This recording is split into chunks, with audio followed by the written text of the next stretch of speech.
Ito po mga kalingap, nandito si Boy Boy, ang aming bunsong kapatid. Ang gamit baka arano dun. Ano, inaayos niya dito sa bahay na tinutuluyan niya. Ano, dito po kasama niya si Mama Carol. Ano, inaayos niya yung mga ibang gamit po. Ano, giba-giba na pala din ito Boy Boy. Ito, sira na yung likod. Tapos dun sa harap may mga ano na din. Ano, dito sila nagtutuloy ni Mama. Wala kang ano ngayon, hindi ka nagtrabaho? Ay, matumal magtinda. Matumal magtinda? Puro suspend, may mga bagyo. Yan po yung ano, yung kapatid ko po na vlog natin na nagtitinda nung mga ngayon ano mga ano, chicken skin. Provin, mga chicken skin. Chicken skin. Ano? May bagyo kasi ngayon paparating. Yan, sira-sira na pala ang yero dito sa likod. Ano? At yan po, dito sila natutulog. Yan sila Mama, yan si Boy Boy at minsan si Carlo yung sunod sa akin dito natulog kapag nauwi. Hindi ka na nagtitinda o ngayon lang hindi ka nagtinda ng ano mo? Ngayon lang. Bakit anong ano? Matumal at ganyan na may bagyo nga, suspend yung pasok, wala nang titindahan. Sa kanapis to, minsan nung mga ano mo? College. Kanyang pilot. Food court po ang tawag na, yung ano, yung parang may food vendor. Food vendor sila na may nakaano sa motor, sa hauler yung ano nila, may paninda sila yung chicken skin. Yan, dito siya nag-aayos ngayon. At inaayos nila ni Mama yung mga ano dito. Kasi ito, pag hinangin kasi ito inaano nga inaano mong inaayos niya ito kasi pag naglakas ang hangin baka magtalasik ito.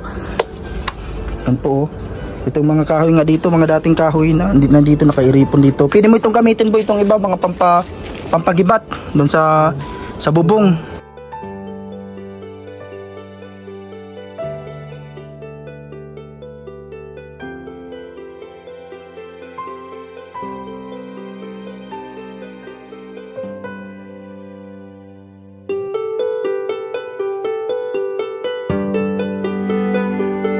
Labot na. Butas na. Butas-butas na ito. Yung sa balkon dito. Naabot dito ang tubig. Hanggang saan naabot? Dito, naabot dito ang tubig. Naabot ang tubig yan kasi yan po, yung fish pan. Tuloy-tuloy yung ano ng ulan. Di anong ginagawa mo? Mababasa yung mga gamit. Ano yung mga pananim nga, andito na sa taas. Ano, mga ibang gamit, tig-plastic na ni Boy Boy. Nililipat niya yung galing dito sa kabilang kwarto kasi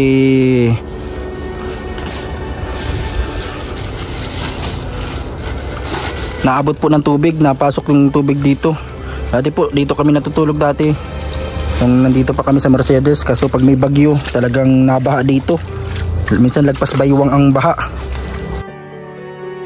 Ito po kasi pag lalong diretso yung patag ng ulan, tapos pag high tide. High tide yung fish pan. Abot dito yung tubig. Tingnan mo to. Basa. Ito yung sa pinsan namin to. Hanggang dyan. Ayan yung basa. Grabe. Paano pa lang yan pag nag high tide pa lang? Kahit walang bagyo. Kahit walang bagyo. Pag malalim ang tubig. Yung ulan. Kahit yung ano. bagyo lang ay yung pag high tide lang. Hanggang dito lang. Pag high tide lang galing sa dagat. So itong ano yan, fish pan. Ito yung galing sa anong waterway. Nandun po. Kaya naabot dito. Kaya itong fish pan na to, wash out na po ito, napasok na lang mga isda dito. Kaya pag nahuli kami ng isda dito nila Nunoy, nila Tutoy, yung mga pinsan namin, naparasok na lang isda. Hindi pa sila nahuling isda dyan. Hindi pa. Marami na naman sigurong isda dyan. Dati napa-challenge tayo dyan maghanap. Pag wala silang mga pasok, napalaro tayo din mahanap ng isda. Nakakamiss din po maghuli ng isda. At yung mga kinukuha natin dyan boy, tuhoy tapos bagungon. Ano? Nalalim kasi itong fish pan kapag malalim ang tubig sa dagat. Kasi dito bumabagsak yung tubig. Galing po sa dagat kapag high tide. Yan. Kaya ito, inayos na ni Boy Boy. Malagay ka pang pagibat sa bubong. Ngayon madulas po yung yero. Madulas pang yero. Madulan na yun. Mag-iingat po tayong lahat sa darating na bagyo ngayon. Bagyong Juan. Hindi din siya trabaho, gaya ng pa-suspend, wala kaming matitindahan. Yan ang hirap sa amin, mga vendors dito. Yung pwesto mo, hanapan mo ng pwesto talaga. Yung ginagamit mong pang paninda, hindi yun sa'yo, pinapano lang. Kaya checking yan, kaya checking. Maghapon. Ko. Anong oras ka nasimula magtinda? Depende, kung kahit anong oras man ako maglabas, pero nalabas ako minsan alas 7, alas 8, ganun. Pero gabi ka na natapos? Oo, paubos.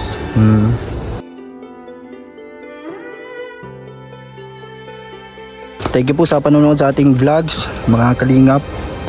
Yan, salamat Biboy sa pagsama mo.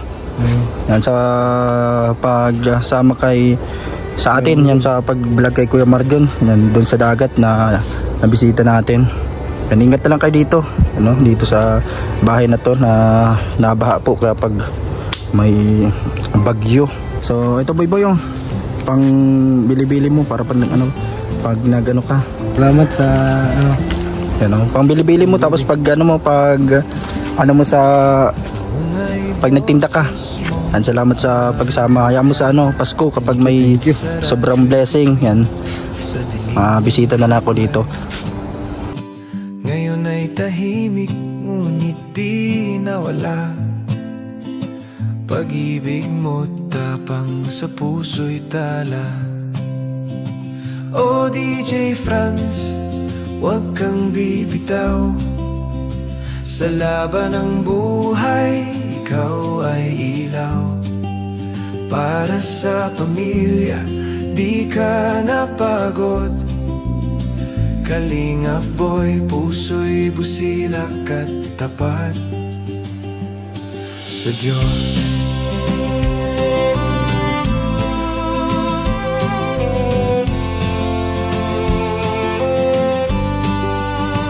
Bawat patak ng pawis ay iyong dasal, upang mahal mo'y di magutom kailanman.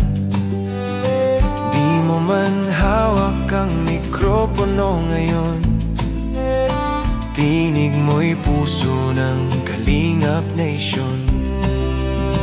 Oh DJ Franz, huwag kang bibitaw. Sa laban ng buhay, ikaw ay ilaw. Para sa pamilya, di ka napagod. Kalingap boy, puso'y busilak at tapat sa Diyos.